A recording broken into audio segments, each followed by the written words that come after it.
आणि यानंतर छत्रपती संभाजीनगरमधल्या आगीच्या बातमी संदर्भातले काही अपडेट। छावणी परिसरात एका इमारतीला मोठी आग लागली आणि यामध्ये एकाच कुटुंबातल्या 7 जणांचा गुदमरून मृत्यू झाला। या 3 महिला आणि 2 लहान मुलांचाही समावेश आहे। अग्निशमन दलाचा एक जवान ही आग विझवताना जखमी झाला।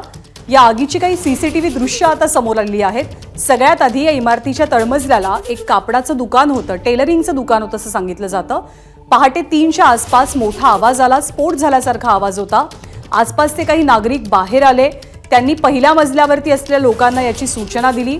पहिल्या मजल्यावरती 7 जण राहत होते, ते 7ही जण सुदैवाने खाली उतरू शकले, त्यांचा जीव वाचला। परंतु दुसऱ्या मजल्यावरती कोणालाही पोहोचणं शक्य झालं नाही। त्या मजल्यावरती असलेल्या लोकांना जाग सुद्धा आली नाही आणि दुर्दैवाने होरपळून त्यांचा मृत्यू झाला। अधिक माहिती देत आहेत कृष्णा केंडे। कृष्णा, सीसीटीव्हीच्या दृश्यांमधून दिसतंय की घडलेला प्रकार किती गंभीर आहे?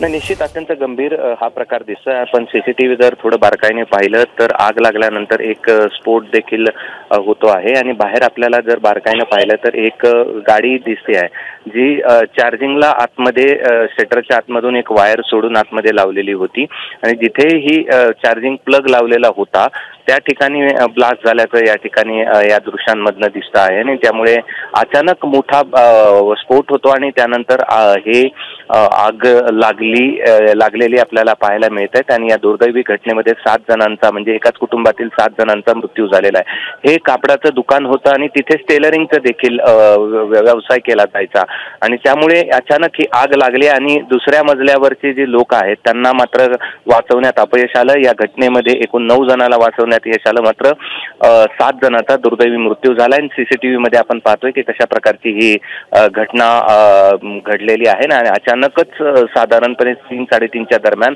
हा मोठा ब्लास्ट झाला आणि त्यामध्ये 7 जणांचा दुर्दैवी मृत्यू झाला। ज्ञानदा, धन्यवाद कृष्णा या माहितीबद्दल।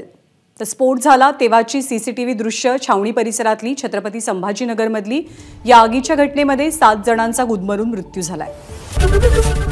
एबीपी माझा, उघडा डोळे बघा नीट।